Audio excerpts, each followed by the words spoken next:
அல்லாஹ்வுடைய ரசூல் ஸல்லல்லாஹு அலைஹி வஸல்லம் இந்த மார்க்கத்தில் பல அந்தஸ்துகளை பிலால் அவர்களுக்கு சொன்னார்கள்.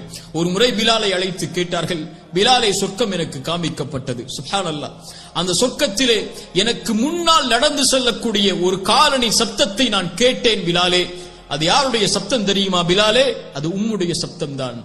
என்ன அமலை செய்கிறாய், என்ன செயலை செய்கிறாய், எனக்கு முன்னால் நடந்து செல்லும் அளவிற்கு அல்லாஹ் உனக்கு கண்ணியத்தை கொடுத்ததுடைய செயல்பாடு என்ன என்று அல்லாஹ்வுடைய ரசூல் பிலாலை பார்த்து கேட்கிறார்கள்.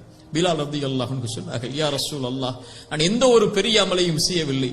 உது செய்தால் 2 ரக்அத் தொழுது கொள்வேன், காலை மாலை எல்லா நேரத்திலும். உது செய்தால் 2 ரக்அத்தை தொழுவேன். இன்னும் சில ஹதீஸில் ஏதாவது பாவம் செய்தால் 2 ரக்அத் நான் உது செய்து விட்டு தொழுது கொள்வேன் என்று பிலால் இப்னு ரபாஹ் ரலியல்லாஹு அன்ஹு அவர்கள் சொன்னார்கள். அல்லாஹ்வுடைய தூதர் சொன்னார்கள், அப்படியா?